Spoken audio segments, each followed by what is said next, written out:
Коран — это речь Аллаха, а не речь творений. Речь Господа миров. Любовь к Корану — это доказательство любви к Аллаху, Господу миров.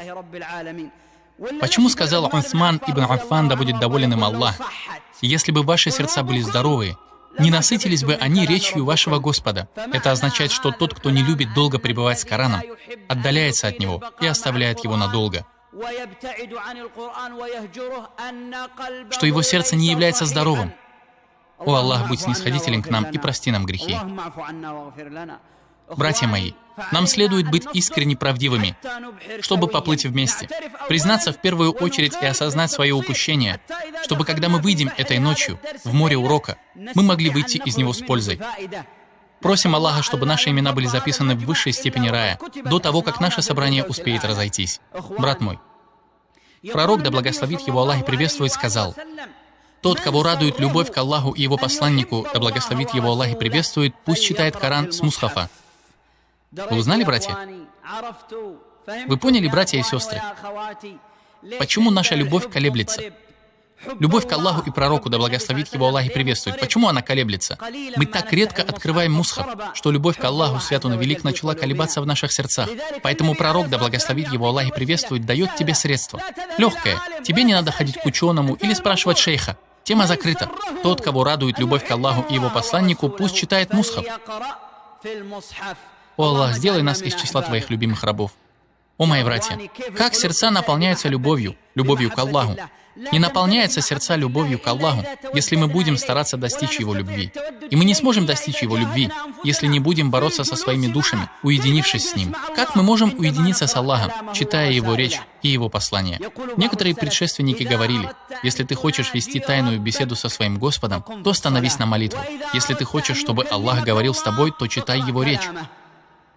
Пророк, да благословит Аллах и приветствует его и его семейство, сказал своим сподвижникам, пробуждая в них веру и повышая ее уровень в их сердцах. Он, да благословит Аллах и приветствует его и его семейство, сказал: у Аллаха есть приближенные рабы. Сподвижники спросили: кто они, о посланник Аллаха? Он ответил: они, читающие Коран и следующие ему, приближенные Аллаха, его избранники. Потому что они уединяются с Аллахом. Как они уединяются с Аллахом? Читают. Они говорят: вот мы перед тобой.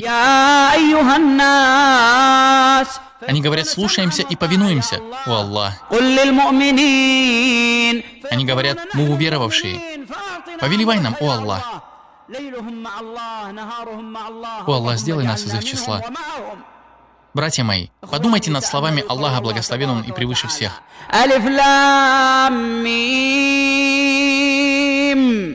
Заликаль китаб ла райба фих худан лилмуттакин. О Аллах, знаете ли вы этот аят? Он стал причиной принятия ислама одним благоразумным человеком. Этот умный человек, он был неверующим. Аллах дал ему силы принять ислам посредством этого аята. Это писание, в котором нет сомнения. Он сказал: «Я читал все книги выдающихся людей». Но они всегда в заключении или в предисловии к книге пишут: «Если кто найдет ошибку в этой книге, пусть позвонит или напишет нам». Но эта книга мусульман. Поистине тот, кто сказал это, бросил вызов, сказав: «Нет в нем ошибки, нет сомнения, нет противоречия, нет путаницы в аятах». Понятная речь Господа миров.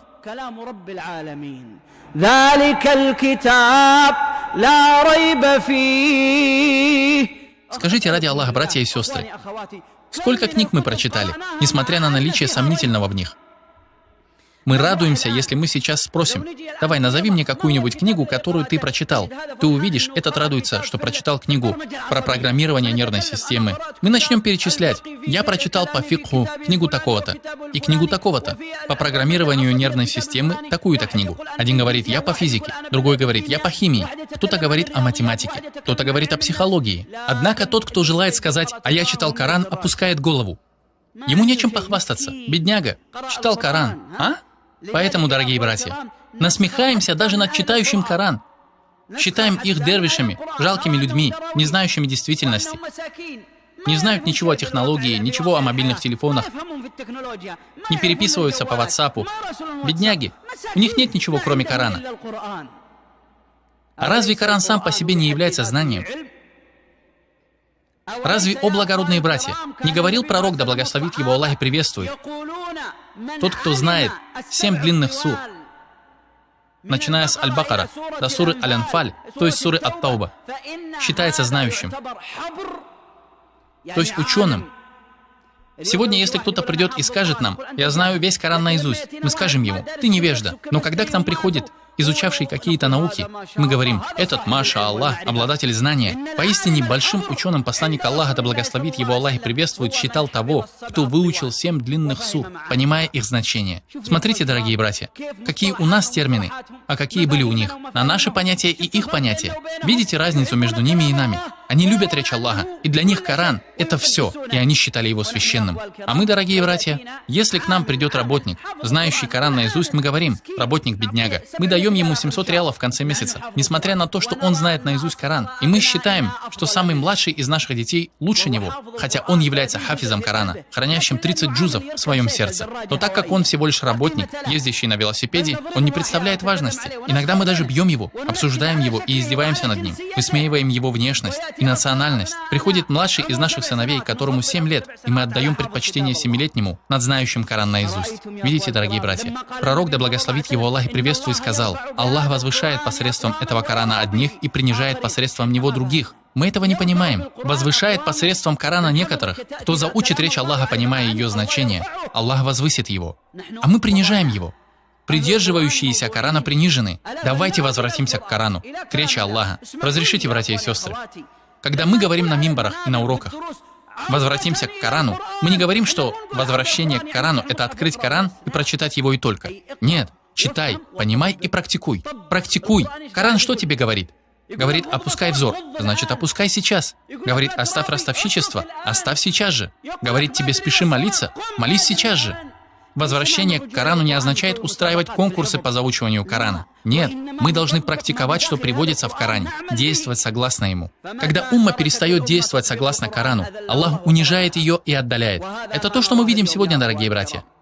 И поистине, даже неверные, о братья, враги ислама и последователи нововведений боятся только придерживающихся Корана. Когда они видят одного из крикунов, они не воспринимают его серьезно. Это один из крикунов мусульман. Оставьте его, пусть кричит. Но когда они видят придерживающихся Корана, даже если они ничего не говорят, они знают, что именно придерживающиеся Корана поднимут флаг ислама и возвысят мусульман. Поэтому они боятся придерживающихся Корана. Они не боятся крикунов. Сколько же крикунов, на которых никто не обращает внимания, и сколько же придерживающихся молчания, знающих Коран и понимающих его, призывающих людей действовать согласно ему. Вот именно таких людей боятся на всем земном шаре. Если мы вернемся к Корану, Аллах возвысит нас, а если мы оставим Коран, Аллах унизит нас. Разве не сказал Аллах, что Коран могущественный и великий? Если Коран является могущественным и великим, то в тот момент, когда его могущество и величие проникнет в наши сердца, вот тогда Аллах возвеличит и возвысит нас. Но если его могущественность и величие покинет наши сердца, то что же нам останется после Корана? Нет у нас тогда ни могущества, ни величия. О Аллах, верни нас к Корану наилучшим образом. Поразмыслите над словами Аллаха, благословен Он и превыше всех. Он побуждает и призывает нас к возвращению к Корану, разъясняет нам его мощь. Как же могущественен Коран! Клянусь Аллахом, братья мои, Аллах разъясняет мощь Корана. Аллах говорит: لو أنزلنا هذا القرآن على جبل لرأيته خاشعا متصدعا من خشية الله. Если бы Коран снизошел на гору, то расплавил бы ее. Снисходит к нашим сердцам, но не влияет на них. Проблема не в Коране, проблема в сердцах. Гора боится и понимает Коран больше, чем сердца некоторых верующих. Сердца стали тверже, чем гора. Это мощь речи Господа миров. Если бы она снизошла на гору, расплавила бы ее. Низведи эту речь на свою болезнь, и Аллах исцелит тебя. Низведи ее на свое сердце, и Аллах наставит тебя. Низведи и читай ее своей семье и детям, и Аллах сплотит твою семью. Коран. На что бы ты его ни звел, ты увидишь его благодать и его след.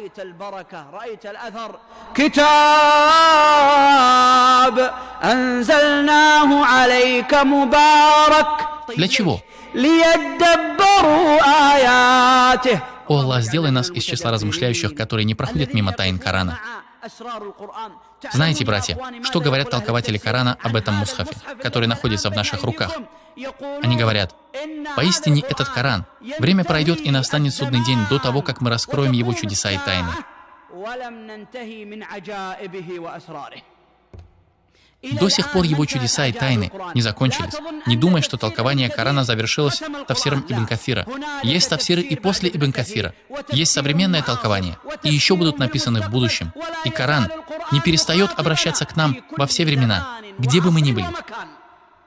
И я скажу вам, читай Коран, когда ты размышляешь о событиях в Сирии. Ты поймешь его своеобразно.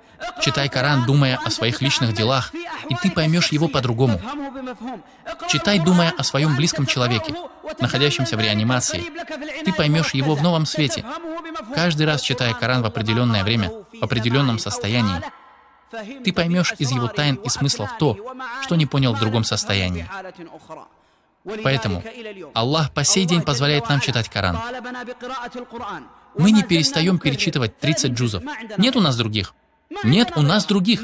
Мы не устаем, и нам не надоедает это чтение. Напротив, мы будем повторять его чтение, и каждый раз, читая его, мы обнаруживаем для себя новое. И не будет конца его чудесам и тайнам. Братья мои, подумайте, как Аллах, благословен Он и превыше всех, разъясняет нам величие этого Корана.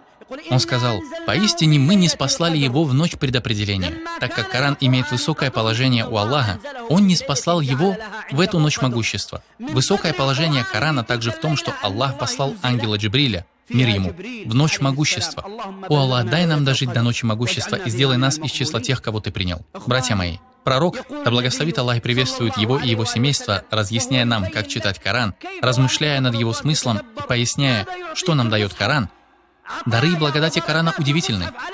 Пророк, да благословит его Аллах и приветствует, сказал: «Тому, кто прочитает одну букву из книги Аллаха, запишется благое дело, а за каждое благое дело воздастся в 10-кратном размере». Я не говорю, что алиф, лям, мим — это одна буква. Алиф — буква, лям — буква, мим — буква. О, брат мой, каждый раз, когда ты берешь мусхаф и читаешь его, ты видишь, как каждая буква говорит: «Бери, я для тебя благое дело». Коран дает тебе, Коран украшает тебя, Коран делает тебя благоухающим, Коран очищает тебя, Коран освобождает тебя от недостатков, Коран делает тебя благословенным, Коран возвышает тебя. Аллах велик, братья мои. Несмотря на все эти дары Корана, мы закрываем его, не хотим его даров, сыты им. Мы не желаем, чтобы он очистил нас, возвысил нас, сделал нас благоухающими. Не хотим. Мы насытились Кораном. А он говорит тебе: «Почему ты меня закрываешь? Для тебя же считается поклонением, если ты просто откроешь меня и посмотришь. Ты же не прочитаешь даже одну букву, кроме как получив за это преимущество». О Аллах, верни нас к себе наилучшим образом. Братья мои, когда наступает Рамадан, у Корана бывает другое состояние. Разве вы не слышали слова Аллаха, благословен Он и превыше всех?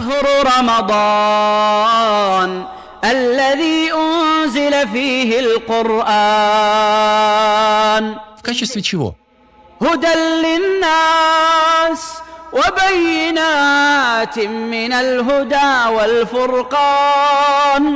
Аллах велик. Аллах велик. Рамадан имеет особый статус. О Аллах, мы просим Тебя помочь нам. Братья мои, не будьте высокомерными. Вы видите, что мы повторяем эти слова каждый год. Знаете, почему у нас не получается заняться Кораном? Почему мы принимаем эти слова с высокомерием? Кто-то из нас скажет: «Мы знаем и понимаем Коран, мы читаем его. В этом году я 6 раз полностью прочитал его». Нет, ты ничего не сделал. Ты ноль, ты ничего из себя не представляешь. Не проявляй высокомерие перед Аллахом, не обольщайся своими деяниями. Ты ничего из себя не представляешь. Начни заново. Начни месяц Рамазан, как будто ты впервые берешься за Коран. Первый раз берешь мусхаф в руки, читай суру Аль-Фатиха. Смотрите, как имам наносит нам ущерб. Так или нет? Прочитал с нами суру Аль-Фатиха, но невнимательно. 3/4 суры без внимания. Мы сосредоточились на аятах, идущих после Аль-Фатихи, из суры Аль-Бакара, и оставили без внимания Аль-Фатиху. Знаете почему? Да ладно, это же Аль-Фатиха. Все ее знают и понимают. И мы читаем ее с высокомерием, будучи высокомерными и не нуждающимися в ней. Нет, будь смиренным. Читай Аль-Фатиху, как будто ты читаешь ее в первый раз. Внимательно читай. Читай, как будто ты первый раз держишь мусхаф в руках. Нам следует возвращаться к Корану искренне, ощущая потребность в нем, а не так, как будто мы не нуждаемся в нем. Постучимся в дверь к Аллаху через Коран. Брат мой, это же речь Аллаха. Речь Аллаха. Если хочешь найти путь к Аллаху, то через Коран. В книге Аллаха есть все.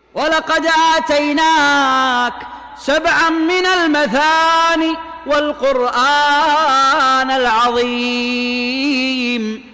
Он говорит пророку, да благословит его Аллах и приветствует: даровали тебе. То есть это чудесный дар. Тебе следует придерживаться его и указывать умме путь к нему.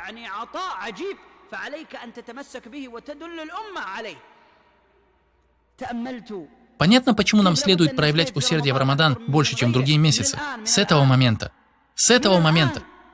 Не будем ждать ни наступления 30-й ночи Шаабана, ни первой ночи Рамадана. Извините меня, братья мои, с этого момента вернитесь к Корану, вернитесь. Пусть процесс тронется, пусть дело продвигается и налаживается, чтобы когда наступит Рамадан, начать работу.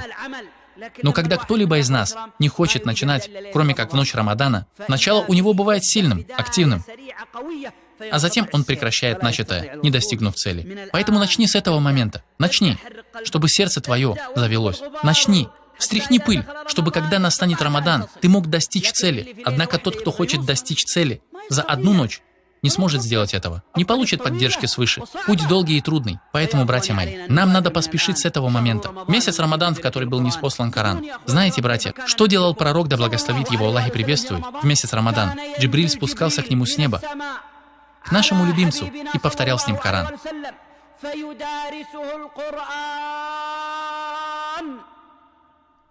Каждую ночь.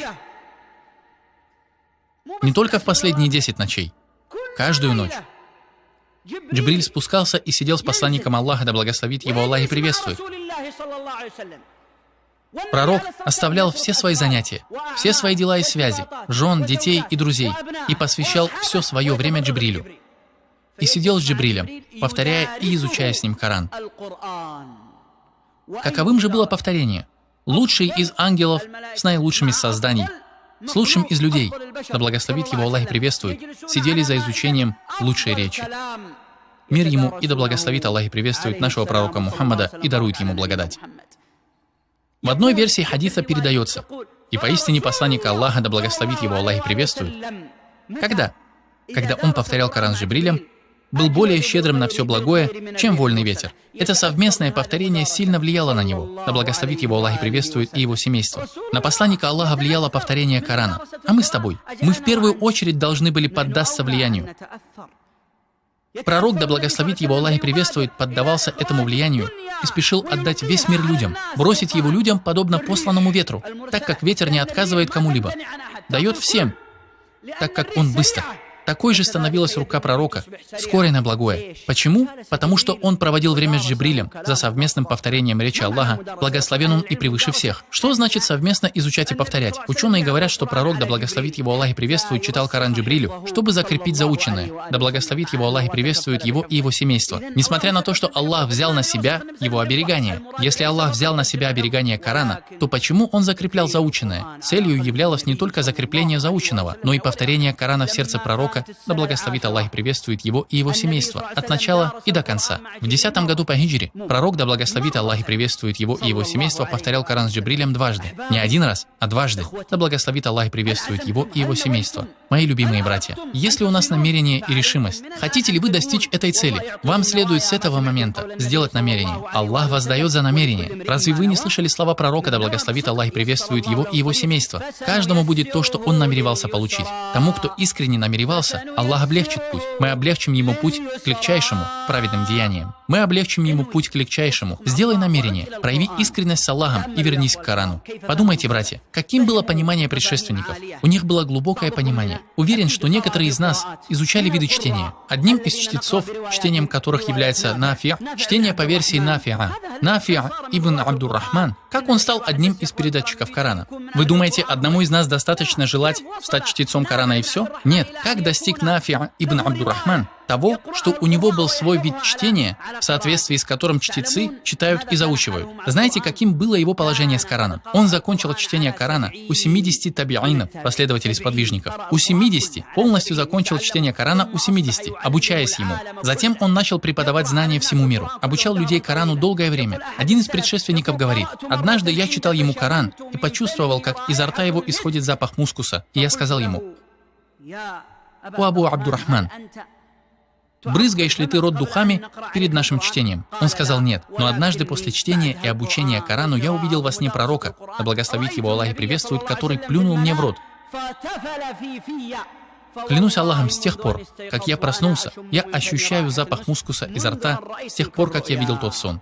Они были с Аллахом свят он и велик, и Аллах одарил их. Изо рта постящегося исходит неприятный запах, который поднимается из его голодного желудка. Но в судный день он станет запахом мускуса, и сражающийся на пути Аллаха, если ему отрубят руку или его ранят, придет в судный день с благоухающей кровью. И изо рта читавших и придерживающихся Корана по воле Аллаха в судный день будет исходить благоухание мускуса. Нам следует, о братья, сделать нашу жизнь похожей на их жизнь. Вся их жизнь была с Кораном. Они жили с Кораном. Их день и ночь были с Кораном. А мы, даже благой и придерживающийся из нас, когда отправляется в путь, прощается с Кораном. Когда кто-нибудь из нас едет к родным и близким, открывает его только после возвращения домой. А это Хамза. Хамза аз-Зайяд. Вид чтения Хамзы по чтецы. Зайяд упоминается в книгах. Хамза сказал: «Клянусь Аллахом, я столько читал с мусхафа, что начал бояться потерять зрение». Мы с вами не потеряли зрение. Почему некоторые братья носят очки? Из-за компьютера, из-за экрана, а те из-за мусхафа. Он сказал: «Я столько читал с мусхафа, что начал бояться потерять зрение». Он чуть не потерял зрение. У него не было очков. Чуть не потерял зрение ради чтения книги Аллаха, благословен он и превыше всех. То есть, дорогие братья, их души наслаждались, хотя их глаза уставали и болели. Но души наслаждались и не хотели закрывать мусхаф. А это Катада, известный толкователь Корана. Читал Коран каждую пятницу, а когда наступал Рамадан, то каждые 3 дня заканчивал чтение Корана. То есть каждый день 10 джузов. А когда наступали последние 10 дней Рамадана, за день читал весь Коран. То есть 30 джузов за одну ночь читал. И не удивляйтесь, так как одна женщина, наша современница, я встречался с ее сыном, читала за день 40 джузов. То есть полностью весь Коран и еще 10 джузов. Причем она старая женщина. Не удивляйтесь и не считайте странным. Удивляться будет лишь тот, кто не пробовал. Удивляется лишь занятый мирскими делами, кто не может найти время для Корана. Однако те — другое поколение. Аш-Шафи'и, когда наступал Рамадан, читал Коран полностью 60 раз. Не удивляйтесь. Один раз заканчивал днем, другой раз заканчивал ночью. И я знаю слепого мужчину. Слепого мужчину. Я думаю, некоторые из присутствующих знают его. Особенно те, кто жили в Зугбе. Слепого мужчину, который начинал читать Коран во время послеполуденной молитвы и заканчивал его во время произношения имамом такбира для ночного намаза. То есть после полуденного и вечернего времени ему было достаточно, чтобы закончить Коран полностью. Чтение бывает 2 видов. Быстрое и чтение с размышлением и осмыслением. Те, про которых мы говорили, читали Коран быстрым чтением. Быстрое чтение, как сказал шейх Абдуль-Карим Аль-Хувейр, допускается, потому что это проведение Корана через сердце с надеждой на награду. Но вместе с тем мы требуем другое чтение, где присутствует размышление. Но они смогли достичь цели. Если нам сейчас скажут, что ради Аллаха скажи, достоверна ли история про Аш-Шафи'и? До сих пор сидим и задаемся этим вопросом. Ради Аллаха скажи, она достоверная? Если сам не пробовал, то не завидуй другим и не обвиняй их во лжи. Один из предшественников, которого звали Абу Кубейза аз-Забби, говорил: «Из-за любви к Корану я провел 1 день». Он попробовал 1 раз. 1 раз, 1 день, 1 из летних дней и прочитал весь Коран 4 раза. За 1 день. Потом я взялся его прочитать полностью в 5-й раз, но не смог докончить и приостановил чтение, дойдя до суры Ат-Тауба. То есть, дорогие братья, за 1 день читает Коран полностью 4 раза. Сколько? 120 джузов и еще почти 10 сур. До суры Ат-Тауба. Братья мои, они смогли, клянусь Аллахом, смогли, пожертвовали много сил. Возможно, у нас с тобой должности и дела, и вообще в Рамадан у нас нет времени. Я не требую, чтобы ты, как Аш-Шафи'и, 2 раза полностью заканчивал чтение Корана. Но посмотрите на Аш-Шафи'и, как он этого достиг. Если Аллах дал тебе свободное время в Рамадан, то усердствуй. А если ты работаешь и занят, то закончим месяц, хотя бы что-то сделав ради Аллаха, благословен он и превыше всех. Я знаю одного суданца, о Аллах, благослови всех мусульман, наш современник, житель Медины, работающий на фирме, у него 2 работы. Работает с утра до обеда, возвращается и после полуденного намаза до вечернего или времени ночного намаза читает 6 джузов каждый день. Каждый день 6 джузов. Он не говорит подобно нам: «У меня работа, я занят», 6 джузов читает. И он живет в наше время. У него есть мобильный, iPad, у него работа, у него обязанности. Он ходит на рынок, ходит совершать молитву в мечеть пророка. Он читает каждый день 6 джузов. То есть читает весь Коран за 5 дней. Давайте вернемся к Корану. Будем размышлять над ним, осмысливать его, читать его, заучивать, повторять и обучать ему наших детей. Братья мои, скажите ради Аллаха, каждый из нас, особенно отцы, у которых есть семьи, приходя домой, собирается спать, ему приготовили постель и ужин, но он говорит: подождите немного. Идет, берет мусхаф и садится читать.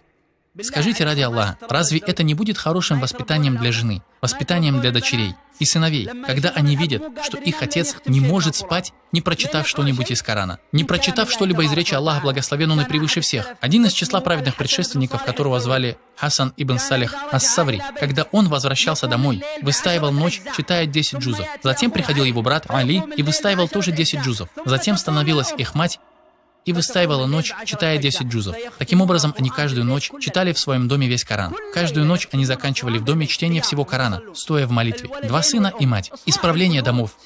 О Аллах, исправь наши дома, исправь наше потомство и наших жен, о Господь. Мать с детьми читают весь Коран каждую ночь. Хасан ибн Салих ас-Саври говорит: а когда наша мать умерла, то я и мой брат выстаивали ночь, читая каждый по 15 джузов. Половина Корана. И говорит: потом умер мой брат Али, и я начал в одиночку выстаивать ночь. Читал 30 джузов за ночь. Ему не хотелось приостанавливать такое богоугодное дело в своем доме. Дорогие братья, когда пришла смерть к Абу Бакру ибн Айяшу, он сказал: я читал весь Коран в этом доме 24 тысячи раз.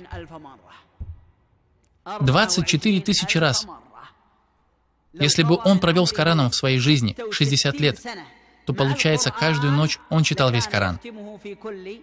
Нет сомнения в том, что были дни, когда Абу Бакр ибн Айяш читал по 2 джуза, подобно аш-Шафи'и, как минимум, хотя бы в Рамадан. Знаете, где Абу Бакр ибн Айяш читал весь Коран? Слушайте, он читал его дома. Говорит, дома, не только в мечетях. То есть мы должны читать Коран в наших домах, перед нашими детьми и женами, среди наших соблазнов, даже перед телевизором. Справа iPad, а слева мобильник, а за спиной на кухне аппетитная еда. При всем этом мы держим мусхаф и читаем у себя дома, обучаем своих детей, отдаем наших детей в школы заучивания Корана. И не стесняемся, что наши дети учатся в школах по заучиванию Корана. Не говоря: нет, наши дети в престижных школах, в частных школах за 20 тысяч. Нет, отдай своих детей в школу по заучиванию Корана. По мере возможностей отдай их в школу заучивания, чтобы стать уммой Корана. Это то, что должно быть, ведь Рамадан на носу. Во-первых, дорогие братья, с этого момента выдели время для Корана. Отныне каждый день обязательно выделить время для чтения Корана, чтобы когда наступит Рамадан, мы могли продолжать. Во-вторых, мы, дорогие братья, должны добавить к чтению Корана размышления над ним и его понимание. Читаем, размышляя и стараясь понять. Ученые говорят, есть 3 степени чтения. Во-первых, когда читаешь мусхаф, читай, как будто ты читаешь его Аллаху. Как будто ты читаешь его Аллаху. Как будто ты говоришь: «О Аллах, я читаю Коран перед тобой». И читаешь, и ощущая, что Аллах слышит твое чтение. Они сказали, выше этой степени чтения Корана, ощущая своим сердцем присутствие Аллаха, благословен он и превыше всех, при этом чтении. 3-я степень — чтение Корана, как будто Аллах говорит с тобой. Ты сейчас читаешь. Аллах — это тот, кто призвал тебя этим призывом. И ты живешь с Кораном, с размышлением над ним и осмыслением, сочетая это с выровненным и быстрым чтением. Однако основа — это чтение Корана с размышлением во время чтения. В-третьих, когда мы читаем в Рамадан, мы не говорим: «Хвала Аллаху, у шейх, я закончил чтение Корана. Дай мне, покажи мне пользу, которую ты извлек. Покажи мне». Да, я требую с каждого из вас, когда он заканчивает чтение Корана, показать мне бумагу с пользой от чтения. Пользой. Пусть скажет: я читал такой-то аят, который сильно повлиял на меня и являющийся доказательством на такой-то вопрос. Он записывает этот аят, прочитал другой аят и сказал: брат мой, Это является доказательством на такую-то тему. Читает 3-й аят и говорит, в этом аяте извлечение опечаленных. Читает 4-й аят и говорит, этот аят следует читать, выражая соболезнования, чтобы довести до людей, что все во власти Аллаха. Смотри как. Я хочу, чтобы каждый из нас читал Коран, пытаясь извлекать из него пользу. Извлекать пользу не только из физики, химии и математики. Коран, в нем тайны, истории и рассказы. Поэтому, дорогие братья, толкователи говорят, возможно, кто-нибудь из простых людей, которые не знакомы с научными книгами, извлечет из аята пользу, которую не обнаружил ученый. Потому что Аллах открывает знания. Открытие знаний от Аллаха и оказание поддержки от Аллаха. И этот мужчина, когда он говорит об этой пользе ученым, поражает их. Они скажут ему, свят Аллах, как ты нашел эту пользу? Как ты извлек это? Извлечение пользы. И поэтому, дорогие братья, необходимо извлекать пользу из чтения. А не просто «мы закончили, хвала Аллаху, мы закончили».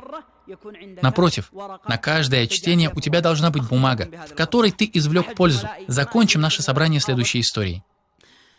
Один из моих товарищей, не знаю, возможно, он присутствует здесь, его отца постигла болезнь, которая привела его к полной потере памяти. Потерял память в течение 7 лет. Прошло 7 лет. Я не встречался с этим пожилым мужчиной, который потерял память, кроме как на некоторых торжествах. Мы здоровались с ним, но он не узнавал нас. И вообще что-либо. Иногда он смеется, иногда поворачивается. Не знает практически ничего. Во время предсмертной болезни через 7 лет я навестил его в военной больнице.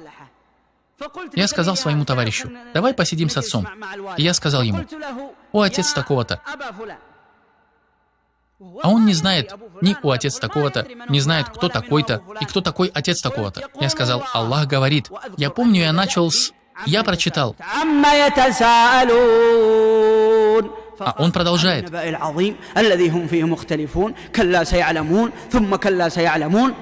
Я смотрю на своего товарища, он на меня. Человек потерял память вот уже 7 лет. 7 лет, но Коран он не потерял. Я сказал. А он продолжает.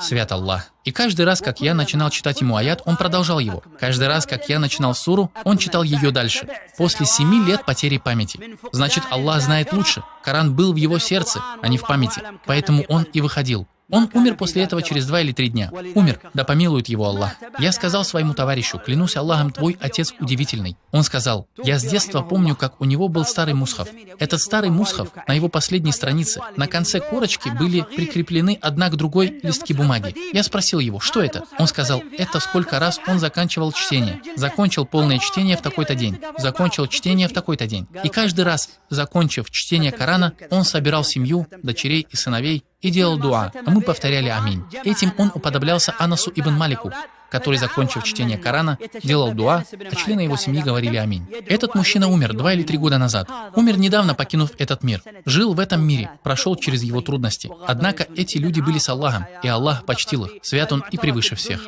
Итак, братья мои, возвращение к Корану с искренностью, с размышлением над ним, приближаясь к благородному месяцу. Просим Аллаха, чтобы дал нам дожить до Рамадана, и чтобы Он сделал всех нас из числа придерживающихся Корана и помог нам поститься и выстаивать его ночи. И да благословит Аллах и приветствует нашего пророка Мухаммада и дарует ему благодать.